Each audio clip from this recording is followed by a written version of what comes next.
नमस्कार। About India channel में मैं अनिल केसरी आपका स्वागत करता हूं। अबाउट इंडिया चैनल का वास्तविक उद्देश्य भारत की संस्कृति, भारत की परंपराएं, भारत के धरोहर, सांस्कृतिक धरोहर आदि से परिचय कराना है। और आज की जो श्रृंखला हम लोग लेकर आए हैं वह भारत की परंपराओं से जुड़ी हुई है। भारत की परंपराओं में आपने जो है वह अक्सर देखा होगा कि जैसे भगवान शिव का चित्र है तो हाथ में डमरू है, माँ सरस्वती हैं तो उनके हाथ में वीणा है, भगवान कृष्ण हैं तो उनके हाथ में जो है वह बांसुरी है। आखिर ये जो हमारे यहाँ ईश्वरीय हैं या देव हैं, देवी हैं, उन देव और देवियों को क्यों जो है वह वाद्य यंत्रों से जोड़ने का प्रयास किया गया, इसके पीछे का क्या दर्शन है। तो हम लोग आइए आज की श्रृंखला में इसी को समझने का प्रयास करते हैं कि इसके पीछे का दर्शन क्या है। तो आज की श्रृंखला हम लोग डेडिकेट कर रहे हैं कि देवताओं के वाद्य यंत्र। आइए अब हम लोग देखते हैं कि देखिए कि भारतीय जो परंपरा है उसमें कुछ देवी देवताओं को वाद्य यंत्रों से जोड़ा गया और किनको प्रमुखता से जो है वह रखा गया है उसमें हम लोग जो है वह देखें तो देखिए भगवान शिव हैं जिसको डमरू और रुद्र वीणा से जोड़ा गया है, भगवान शिव को। इसी प्रकार भगवान कृष्ण हैं उनको बांसुरी से जोड़ा गया, माँ सरस्वती को सरस्वती वीणा से जोड़ा गया, श्री नारद को जो है वह करताल से जोड़ा गया है या फिर एक तारा से भी जोड़ा गया है, एक तारा एक वाद्य यंत्र है उससे भी जोड़ा गया, और नंदी भगवान को मृदंगम से जोड़ा गया है। तो सबसे पहली बात तो ये है कि देखिए ये जो परंपरा है ये कितनी पुरानी है। तो हम लोग तो इसके बारे में कुछ जानते ही नहीं है कि कितनी पुरानी है, लेकिन इतना तो कह सकते हैं जरूर कि ऐतिहासिक साक्ष्यों के आधार पर भी हजारों वर्षों से ये परंपरा हमारे यहाँ चली आ रही है। अब अगर हजारों वर्षों से जब ये संकल्पना है तो ये निश्चित है ना कि भारत में जो भारतीय संगीत है, भारतीय शास्त्रीय संगीत है, भारत में संगीत के वाद्य यंत्र हैं, ये सब की कल्पना हजारों साल पुरानी है। इससे एक बात तो बिल्कुल स्पष्ट होगी कि भारत में संगीत की परंपरा का विकास और वाद्य यंत्रों की परंपरा का विकास हजारों साल पहले हुआ है। तो ये जो है वह पुरानी जो है वह उत्पत्ति की जानकारी मिलती है। एक अब हम लोग आते हैं जैसे अलग अलग, देखिए डमरू। अब डमरू जो है वह क्या है, को भगवान शिव से जोड़ा गया। तो डमरू जो है वह एक सरल वाद्य यंत्र है जिसको बजाया जाना बहुत कठिन नहीं है। डमरू एक सरल वाद्य यंत्र है, वह बहुत कठिन नहीं है। तो भगवान शिव भी एक सरल स्वभाव के व्यक्ति जो है वह के रूप में जो है वह जाना जाता है कि वो सरल स्वभाव के थे, इसलिए जो है वह उनके साथ डमरू को जो है वह जोड़ा गया और डमरू का बजाया जाना जो है वह बड़ा सरल है। ठीक, लेकिन डमरू जो है वह कब बजाया जाता था, तो एक्चुअल में कहा जाता है कि ये जो है वह विनाश के पूर्व की चेतावनी जो है एक, और दूसरा नृत्य से भी, यानी भगवान शिव एक तो नृत्य की मुद्रा में जब आएंगे तो भी जो है वह डमरू बजाएंगे, और एक जो है वह डमरू अगर बजाया भगवान शिव ने तो इसका मतलब है विनाश के पूर्व की चेतावनी है। क्यों? क्योंकि भगवान शिव को हम लोग संहारक के रूप में मानते हैं। जैसे ब्रह्मा हैं जो सृष्टि के जनक हैं, विष्णु हैं पालन करता है, और जो है वह भगवान शिव हैं वो संहारक हैं। तो संहार करने के पूर्व जो है वह एक चेतावनी है, और वह चेतावनी किस रूप में है, तो डमरू जो है वह बजाए जाने के रूप में। हालांकि भगवान शिव को सिर्फ सरल जो है वह वाद्य यंत्र से नहीं जोड़ा गया, बल्कि भगवान शिव को रुद्र वीणा से भी जोड़ा गया है। और रुद्र वीणा, जितने भी प्रकार के वीणा होते हैं, वीणा जो है वह 12 प्रकार के होते हैं। यानी जो वीणा हमारे यहाँ प्रसिद्ध है एक वाद्य यंत्र के रूप में, वह 12 प्रकार का होता है, और उस 12 प्रकार के वीणा में रुद्र वीणा सबसे कठिन जो है वह बजाना, सबसे कठिन जो है वह बजाना है। ठीक, लेकिन इसका मतलब है कि सरल है तो एक तरफ जो है वह कठिन भी है।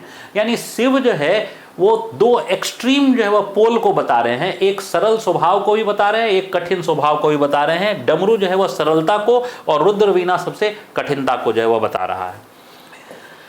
अब देखिए ये जो है वह डमरू बजाते हुए भगवान शिव का जो है वह की एक जो है वह तस्वीर जो है वह हम लोग देख सकते हैं, जिसको जो है वह इमेजिनेशन से हम लोगों ने जो है वह बनाया है। किसी ने भगवान शिव को देखा नहीं है, लेकिन ये डमरू बजाना जो है वह बड़ा सरल जो है वह होता है और बहुत आसानी से बजाया जा सकता है। और ये भी रुद्र वीणा बजाते हुए जो है वह भगवान शिव का जो है वह एक इमेजिनरी चित्र है।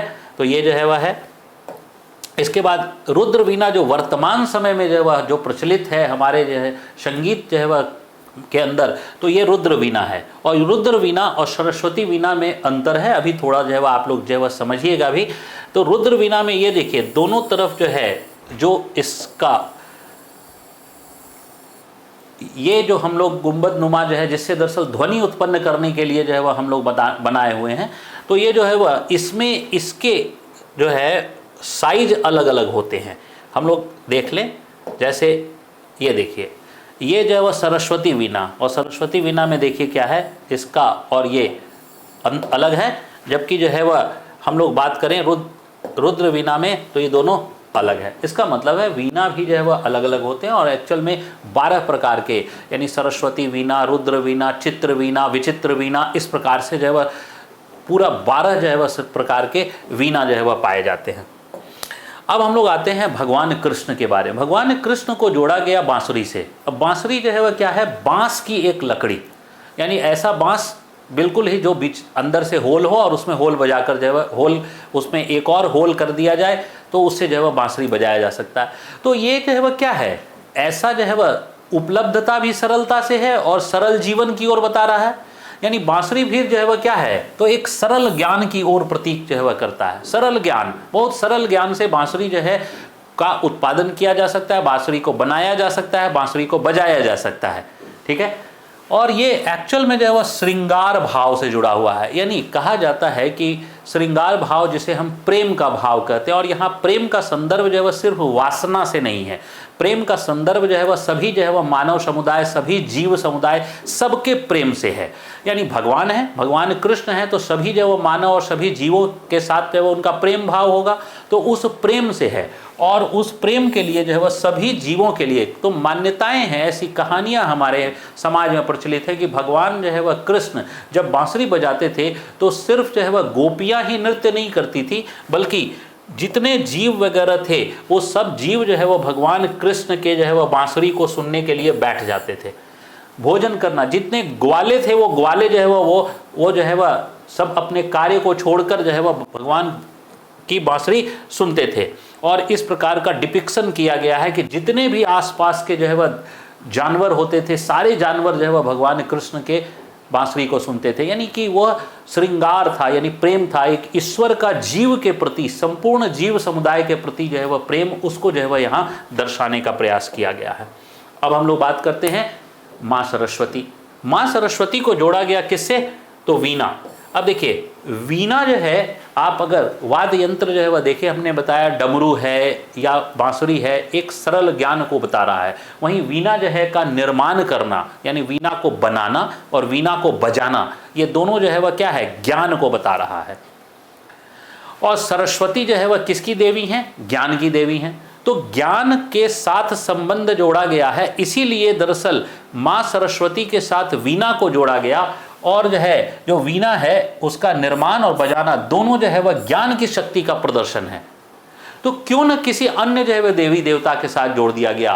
क्यों, क्योंकि वीणा जो है वह बजाना वो सामान्य जन की बात नहीं है, इसलिए इसे ज्ञान के साथ ही बजाया जा सकता है, इसलिए माँ सरस्वती के साथ जोड़ा गया। और माँ सरस्वती के साथ जो जोड़ा गया, इसी को हम लोग सरस्वती वीणा कहते हैं। तो ये है, देखिए सरस्वती वीणा, ये सरस्वती वीणा आज के समय में हम लोग जो है वह जो देखें जो इस्तेमाल किया जाता है, ये सरस्वती वीणा का जो है वाद्य।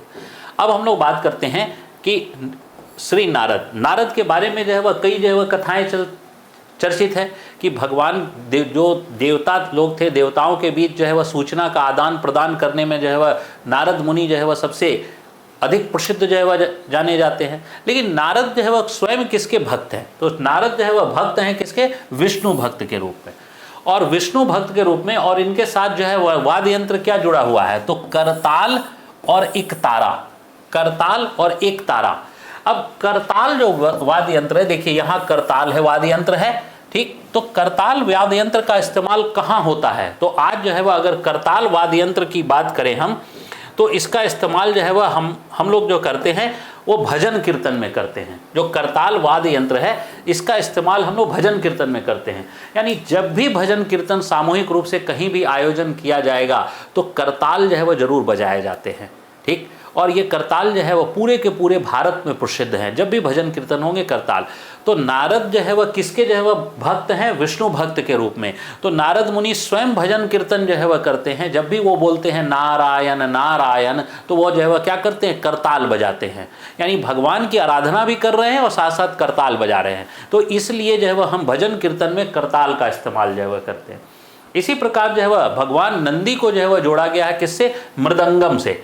मृदंगम, तो मृदंगम जो है वह ढोल की तरह जो है वह बजने वाले जो है वह एक वाद्य यंत्र है। और ढोल जो है वह एक ही प्रकार का नहीं होता है, पूरे भारत में 32 प्रकार के, लगभग 32 प्रकार, एग्जैक्ट संख्या जो है वह मैं अभी जो है मुझे याद नहीं आ रही है, लेकिन लगभग 32 प्रकार के जो है वह ढोल जो है वह हैं। और ये ढोल जो है वह 32 प्रकार के ढोल जो है वह भारत में जो है वह देखने को मिलता है। यानी किसी का ये थाप जो है वह छोटा होगा, किसी का ये थाप जो है वह छोटा होगा, किसी का दोनों थाप जो है वह बड़ा होगा, किसी का बहुत बड़ा होगा। यानी ये जो है वो मृदंगम, और मृदंगम जो है वह कहाँ प्रसिद्ध है? तो मूल रूप से दक्षिण भारत में मृदंगम प्रसिद्ध है। मृदंगम का प्रयोग जो है वह क्या है? तो वो देखिए क्या है, भगवान जो नंदी हैं वो मृदंगम कब बजाते थे? तो जब जो है वह भगवान शिव नृत्य करते थे। तो भगवान शिव की नृत्य परंपरा से जो है वह जुड़ा हुआ है। और अगर देखा जाए तो आदि शिव एक जो है वह है, एक आदि शिव, यानी शिव का जो है वह प्रारंभिक रूप, उसे हम लोग आदि शिव कहते हैं। तो ये जो आदि शिव है, आदि शिव को ही नृत्य की परंपरा से जोड़ा गया है। तो भगवान शिव नृत्य कर रहे हैं, तो दरअसल भारत में अगर नृत्यों की परंपरा का जो है वह प्रारंभ जो है वह जोड़कर देखा जाता है, तो वह दरअसल जो है भगवान शिव की जो है वह नृत्य की मुद्राओं से जोड़ा जाता है। और ऐसा माना जाता है कि भगवान शिव ने 108 प्रकार के नृत्यों को जन्म दिया था। 108 प्रकार के नृत्यों को जन्म दिया था, जिसमें जो है वह तांडव जो है वह एक है। तांडव नृत्य और इन सब के बारे में हम लोग अलग से नृत्य की श्रृंखला जब करेंगे तो अलग से वीडियो जो है वह देखेंगे। और ये जो है वह ये दक्षिण भारत में इस प्रकार से नंदी जो है वह की पूजा की जाती है और नंदी की प्रतिमा बनाई गई है, जिसमें मृदंगम को साथ में जो है रखा गया है। इसका मतलब है भारत में जो देवी देवताओं को वाद्य यंत्रों के साथ जो जोड़ा गया है, उसके पीछे भी कुछ दर्शन, कुछ संदेश देने का प्रयास जो है वह हमेशा किया गया है। मैं अनिल केसरी आपका धन्यवाद करता हूँ। जय हिंद।